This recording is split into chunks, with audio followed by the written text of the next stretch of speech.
Welcome to Life Stories, where we share tales of courage, love, and redemption that inspire and touch the heart. Today's story begins in a quiet suburban neighborhood, where a mother and her young daughter discover that an ordinary trash can hide an extraordinary truth. What starts as a child's fear unravels into a journey of compassion, justice, and the power of second chances. Join us as we explore how one act of kindness transforms a life and a family forever. Don't forget to like and subscribe to our channel to begin today's story with Life Stories. It was an ordinary morning in our quiet suburban neighborhood. I remember it well because the air had a faint crispness of early fall, and the sunlight streamed through the windows, giving the room a warm golden glow. Chloe, my 2-year-old daughter, sat in her usual spot by the window, her small face pressed against the glass. She had her cookie in hand, but her attention wasn't on her snack or her toys. Her gaze was fixed firmly outside, toward the old trash can sitting by the curb in front of the abandoned house across the street. The house had been empty for months, ever since the neighbors, the Johnsons, had moved away. The trash can, a rusted, weather-worn relic of its purpose, had been left behind, forgotten in the rush of their departure.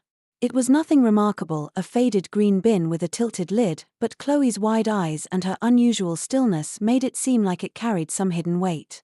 "Chloe, are you hungry?" I asked gently, crouching beside her and holding out another cookie. But she didn't respond. She didn't even look at me. Her tiny hand pointed toward the trash can, her lips trembling slightly as if she wanted to say something but couldn't find the words. "What is it, sweetheart?" I asked again, following her gaze. I saw nothing unusual, just the same trash can sitting there under the shade of the oak tree. But Chloe's expression made me pause.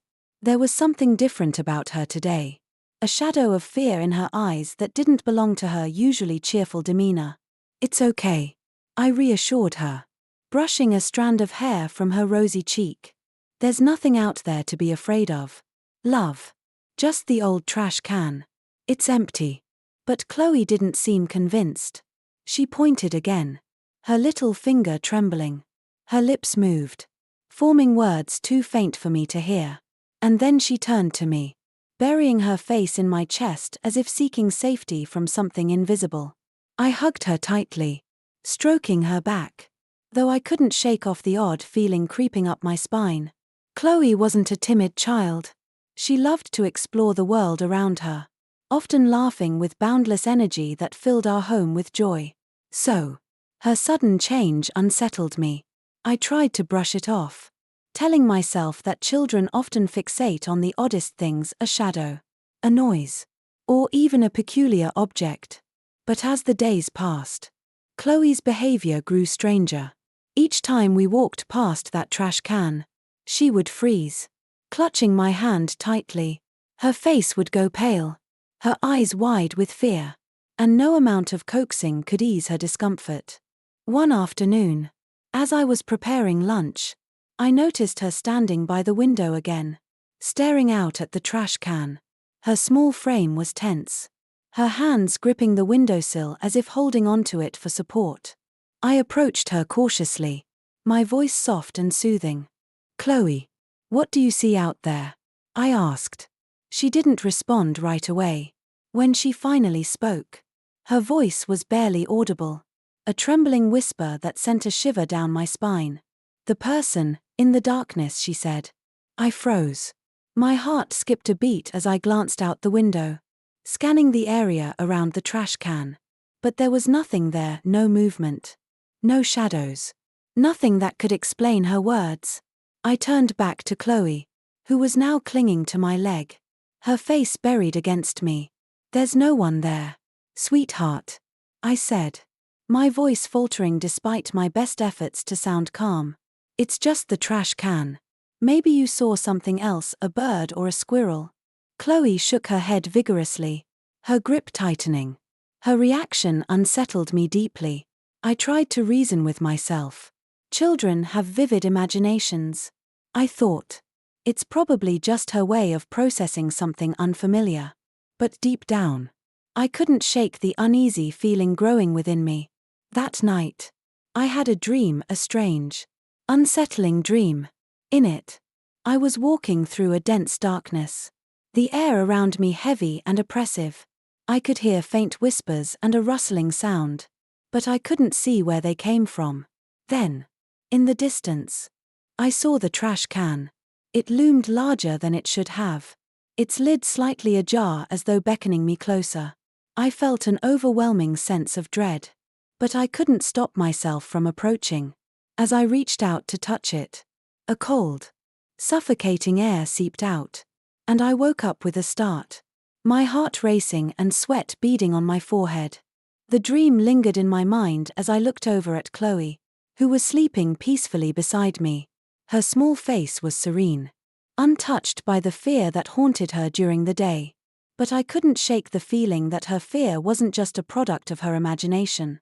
There was something about that trash can, something that I couldn't yet understand but felt compelled to uncover. Over the next few days, I paid closer attention to Chloe's behavior. She refused to go near the trash can and would cry if we got too close. One morning, as we passed by on our usual walk, I noticed something new, a faint but unmistakable smell coming from the can. It was sharp, unpleasant, and unlike anything I'd expect from an empty bin. My curiosity was piqued, but Chloe's terror made me hesitate to investigate further. At home that evening, I found myself staring out the window, my gaze fixed on the trash can. It stood there, silent and unremarkable, yet it seemed to hold a strange, menacing presence. Chloe's words echoed in my mind, the person in the darkness. I didn't know what she meant, but I knew I couldn't ignore it any longer. Something about that trash can wasn't right, and I needed to find out what.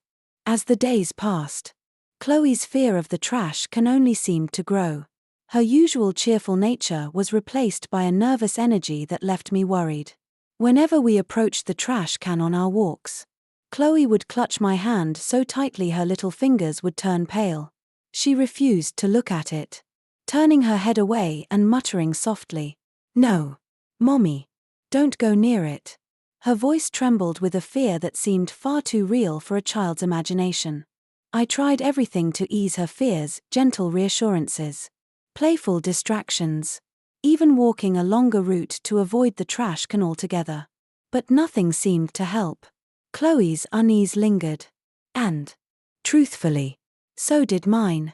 The faint but unmistakable smell emanating from the trash can haunted me. It wasn't the typical odor of rotting garbage, it was sharp, metallic, and strangely bitter. And then there were the faint marks on the lid, scratches, as if something inside had been trying to claw its way out. I told myself it was probably just stray animals scavenging for food. But the thought did little to comfort me. One evening, while preparing dinner, I noticed Chloe standing by the window again. She wasn't eating her snacks or playing with her toys. She simply stared, her small face pale and drawn, at the trash can outside. The sight of her so consumed by fear broke my heart. I set down the pot I was stirring and walked over to her, kneeling to her level. "Chloe, sweetheart," I said softly, "what do you see out there? Can you tell Mommy?" Chloe hesitated, her eyes darting toward the trash can and then back to me. Finally, in a voice so faint it was almost a whisper, she said, "There's someone in there." Her words sent a chill down my spine. I glanced out the window, but all I could see was the trash can, its rusted frame bathed in the soft glow of the streetlight. There was nothing unusual about it. And yet, Chloe's words carried a conviction that made my stomach knot. "Sweetheart, there's no one there," I said gently, brushing her hair from her face. "It's just an old trash can. You're safe. I promise." But Chloe shook her head, her little hands gripping my arm. "No, Mommy," she insisted, her voice trembling. "It's there, in the dark." That night, after Chloe had gone to bed, I sat by the window and stared out at the trash can. The unease that had been building inside me was now a heavy weight on my chest. The street was quiet, save for the occasional rustle of leaves in the breeze. The trash can stood there, silent and unassuming, and yet it felt like it was watching me. I shook my head, scolding myself for letting my imagination get the better of me. I was a grown woman, not a child. There was nothing there. And yet, when I closed my eyes, Chloe's voice echoed in my mind, "It's there, in the dark." Over the next few days, my unease deepened. The smell near the trash can grew stronger, more acrid, and the scratches on the lid seemed more pronounced. Chloe's fear had reached a point where she refused to leave the house if it meant passing by the trash can. She clung to me like a lifeline, her wide eyes filled with a terror that broke my heart. One afternoon, as we walked past the trash can on our way to the park, I noticed something else: blood. Faint but unmistakable. Streaks of dried blood stained the edges of the lid. I stopped in my tracks, my breath catching in my throat.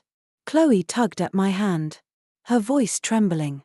"Mommy, don't look," she pleaded. "Please, don't." I quickly turned away, pulling Chloe close. My mind raced with questions. What could possibly be inside that trash can? Could it be an injured animal? Or something worse? The thought made my stomach churn. That evening, as I lay in bed, I couldn't shake the image of the blood-streaked lid. I tried to tell myself it was nothing, that I was overreacting. But deep down, I knew I couldn't ignore it any longer. Something wasn't right. And whatever it wasn't just Chloe's imagination. I resolved to investigate the trash can the next day. It was time to uncover the truth, no matter how frightening it might be. For Chloe's sake and for my own peace of mind, I needed answers. The next morning, I woke up with a mix of determination and dread. Chloe was still asleep, her small frame nestled under her blanket, her face peaceful for once. It gave me a brief moment of clarity. For days, I had allowed my fears to fester, letting them mingle with Chloe's growing terror. But now, I needed to act, not just for my own sanity, but to protect my daughter from whatever invisible force had wrapped itself around our lives. I waited until Mark, my husband, had left for work and Chloe was distracted with her toys. Then, with trembling hands, I opened the front door and stepped outside. The morning air was crisp, the sunlight casting a warm glow on the neighborhood. But my gaze was fixed solely on the trash can. It stood in its usual place, its rusted body leaning slightly to one side, the lid askew. The foul smell hit me immediately, stronger and more putrid than before. I hesitated, my stomach churning as I took cautious steps toward it. With each step, my unease grew, my heart pounding in my chest. When I reached the trash can, I stopped, my breath catching in my throat. The bloodstains I'd noticed the day before were still there, dried and dark against the green metal. The scratches on the lid were more visible up close, deep grooves that couldn't have been made by an animal. I told myself to turn back, to walk away and leave it for someone else to deal with. But I knew I couldn't. Not this time. With shaking hands, I grasped the edge of the lid and slowly lifted it. The sight before me made me gasp, stumbling back in horror. Inside the trash can, curled up and barely breathing, was an elderly woman.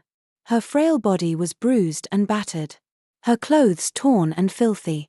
She looked like she had been there for days, her face gaunt and her eyes sunken. And yet, she was alive, just barely. "Oh my God," I whispered, my voice shaking. Can you hear me?" The woman's eyes fluttered open, her gaze weak but filled with a desperate plea for help. She opened her mouth to speak, but only a faint whisper escaped her lips. I didn't wait to hear more. I fumbled for my phone, my fingers trembling as I dialed 911.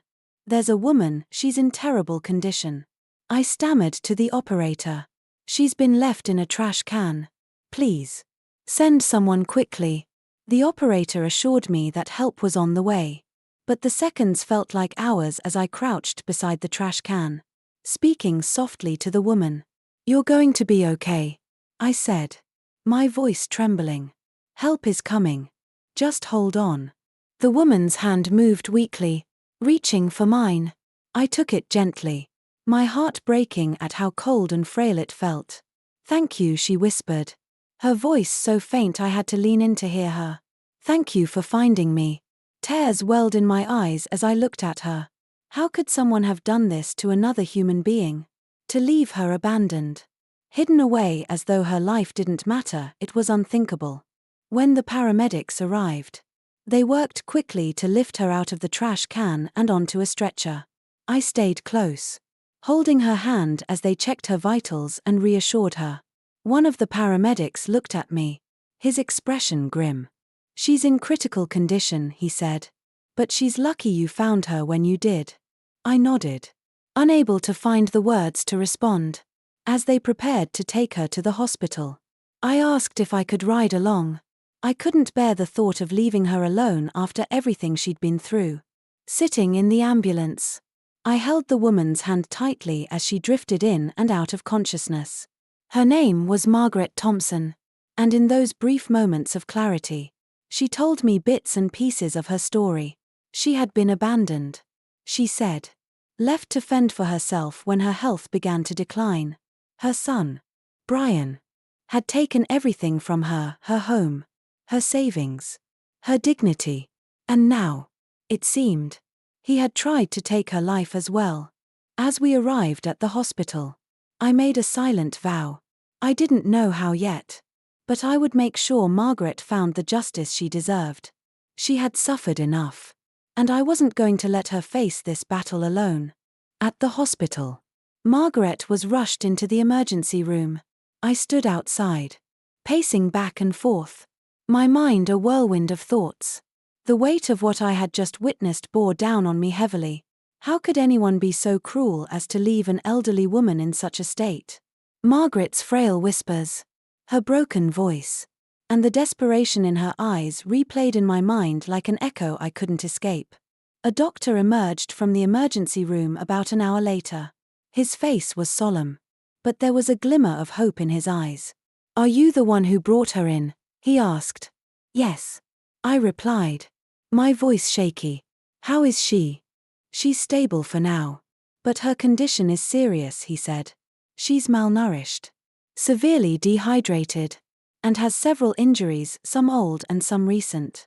It's going to take time for her to recover physically, and even longer emotionally." I nodded, swallowing the lump in my throat. "Can I see her?" The doctor hesitated for a moment before nodding. "She's resting now, but you can sit with her." I entered the small hospital room quietly. Margaret lay on the bed, her eyes closed, her chest rising and falling with shallow breaths. The stark white sheets and the soft beeping of the machines surrounding her made her look even more fragile. I pulled up a chair beside her and gently placed my hand over hers. Her fingers were cold, but they twitched slightly at my touch. A few minutes passed before her eyes fluttered open. For a moment, she looked disoriented, but when her gaze landed on me, a faint smile tugged at her lips.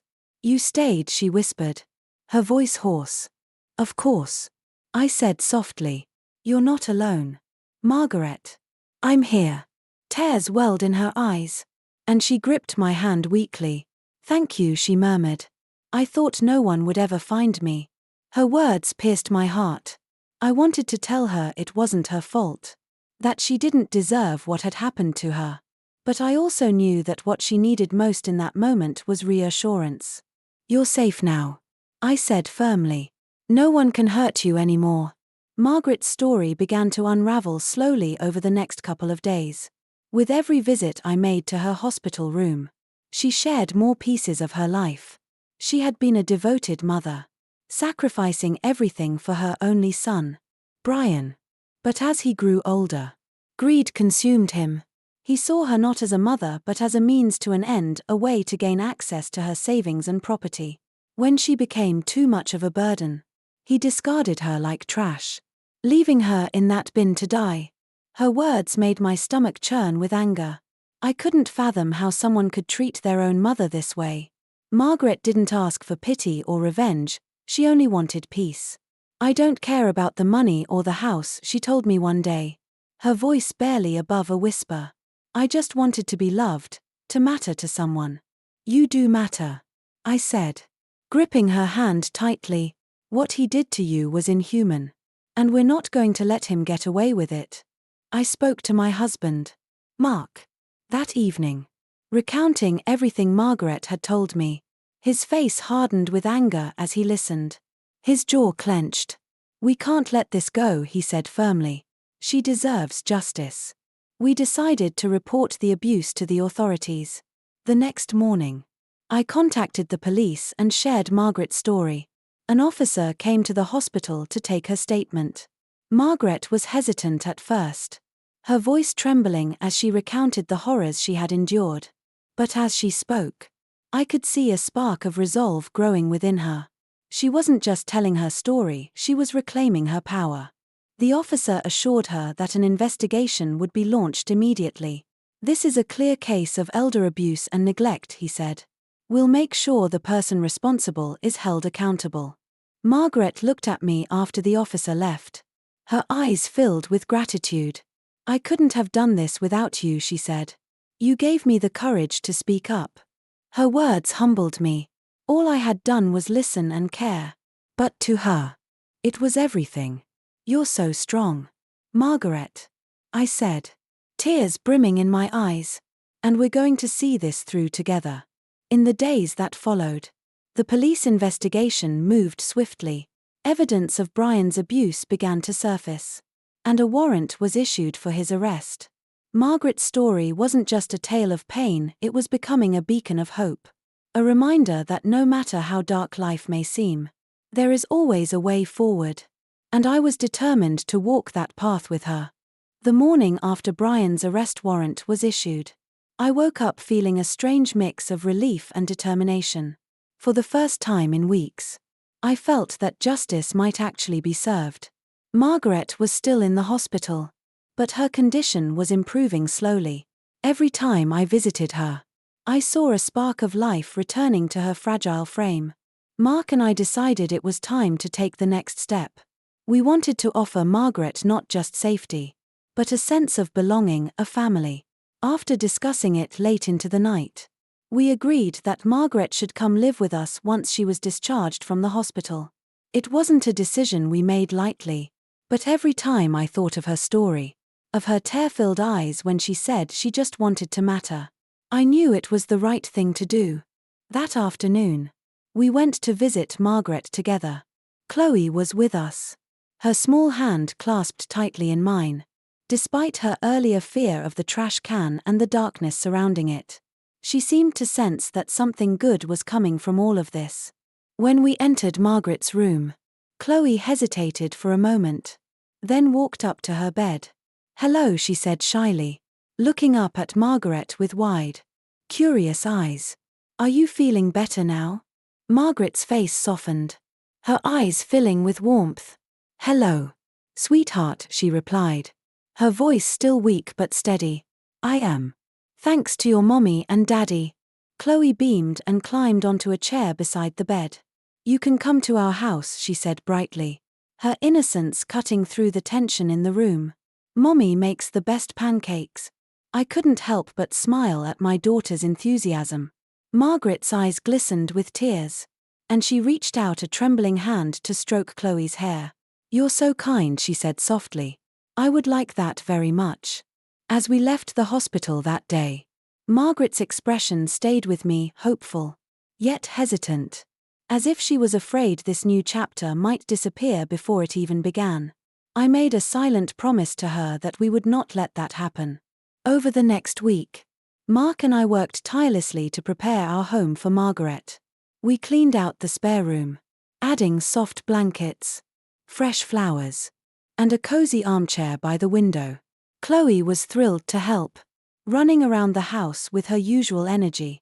"This is for Mrs. Margaret," she would say, carefully placing a stuffed animal or a book on the bed. It warmed my heart to see her so eager to welcome someone who had endured so much.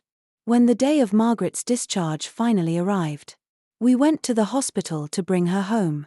She looked stronger, though still frail. as she walked toward us with the help of a nurse. Her face lit up when she saw Chloe waving excitedly from the hallway. "Welcome home," I said, taking her hand. Margaret's eyes filled with tears. But this time, they were tears of gratitude and relief. The car ride home was quiet but comforting. Margaret held Chloe's hand the entire time, her thumb gently stroking the little fingers that gripped hers tightly.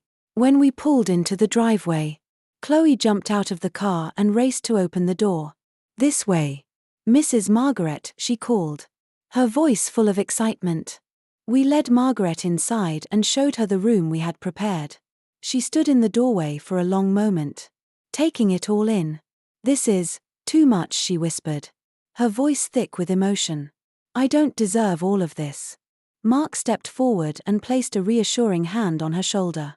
"You deserve this and so much more, Margaret," he said firmly. "This is your home now."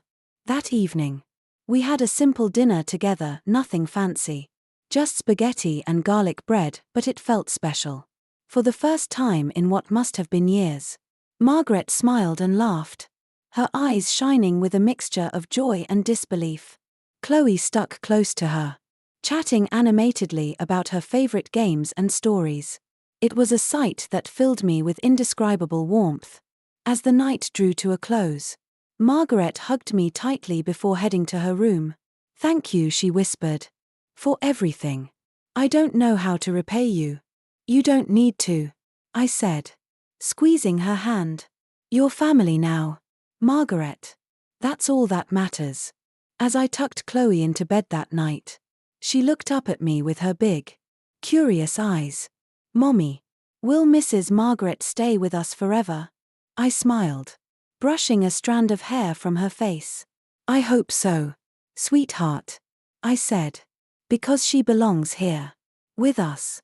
And for the first time in weeks, as I lay in bed that night, I felt a sense of peace. Margaret was safe, Chloe was happy, and our family, though unconventional, felt whole in a way I never could have imagined. The days following Margaret's arrival were filled with quiet moments of healing and rediscovery. For someone who had been through such unimaginable hardship, Margaret showed a remarkable strength of spirit. She often sat by the window in her new room, watching the birds flit about in the yard. Occasionally, Chloe would join her, curling up on the armchair with a book or chattering away about her day. It was a sight that never failed to make me smile. Despite the warmth and safety of our home, the shadow of Margaret's past lingered. Brian, her son, had not yet been apprehended, and the thought of him walking free gnawed at me. But Margaret's resolve to see justice served never wavered. "It's not just for me," she told me one afternoon as we sipped tea on the porch. "It's for anyone who has ever been silenced, discarded, or made to feel worthless. People like Brian need to be held accountable." Her words stayed with me. This wasn't just about punishing Brian, it was about giving Margaret her dignity back. About making sure she could live without fear.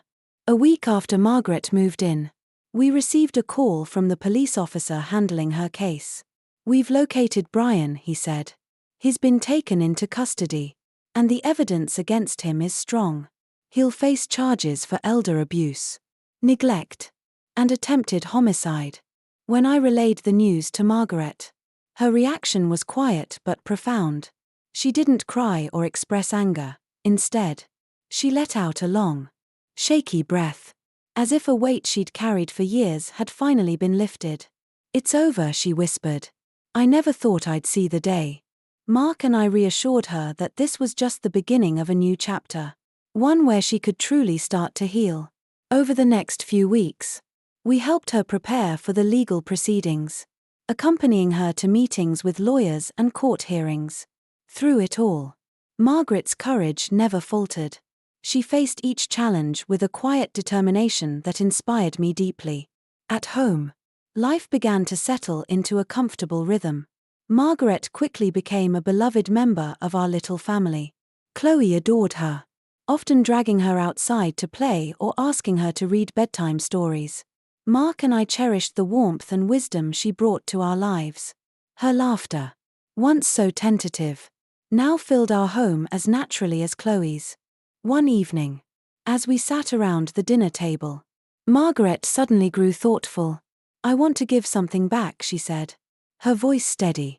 "You've given me so much: a home, a family, a second chance. I don't want to take it for granted. You don't have to give us anything, Margaret," Mark said firmly. "You being here is enough." But Margaret shook her head. "It's not just for you," she said. "I want to help others, people who might be going through what I did." Her words sparked an idea. Together, we began exploring ways to advocate for the elderly, raising awareness about abuse and neglect. Margaret became a voice for change, sharing her story with local organizations and inspiring others to speak out. It was incredible to see her transform from a woman weighed down by pain to someone who used her experience to uplift others. The day Brian's trial concluded was a turning point for all of us. The court found him guilty on all charges, and he was sentenced to serve time in prison. When the verdict was announced, Margaret didn't cheer or cry. She simply nodded, her expression calm and resolute.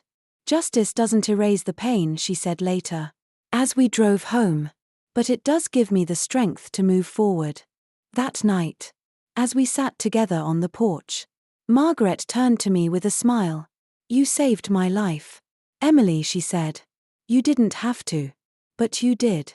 And because of you, I found something I thought I'd lost forever: hope." Her words humbled me. "You saved yourself, Margaret," I told her. "We just gave you a little help along the way." As the stars twinkled above us, I realized how much our lives had changed since that fateful day by the trash can. What began as a moment of fear and uncertainty had blossomed into something beautiful, a reminder of the power of love, compassion, and second chances. Margaret stayed with us for many years, becoming a cherished part of our family. She was there for Chloe's milestones, her wisdom and warmth guiding us all. And though the scars of her past remained, they no longer defined her. Instead, they became a testament to her resilience and the strength of the human spirit. Her story taught me that sometimes, the smallest acts of kindness can ripple outwards, changing lives in ways we can't imagine. And in the end, it's love, the quiet, steadfast kind, that has the power to heal even the deepest wounds. As the years passed, Margaret's life blossomed in ways none of us could have imagined. The pain and fear she once carried were replaced by joy, love, and a sense of purpose. She became a symbol of resilience, a reminder that even in our darkest moments, there is hope for renewal. Chloe, who once feared the shadows of the unknown, grew up with Margaret's wisdom and love as a guiding light, forging an unbreakable bond with her grandma Maggie. For our family, Margaret's presence was a gift, a testament to the power of compassion and the strength of standing together. Her story became not just a memory but a legacy, inspiring us to help others, to listen closely, and to never ignore a cry for help. Margaret often said that finding our family saved her life. But in truth, she saved ours too. She taught us the value of kindness, the beauty of resilience, and the importance of holding on to hope. Thank you for joining us in this journey of love and redemption. If this story touched your heart, don't forget to like and subscribe to Life Stories for more inspiring tales of courage and humanity. See you in the next story.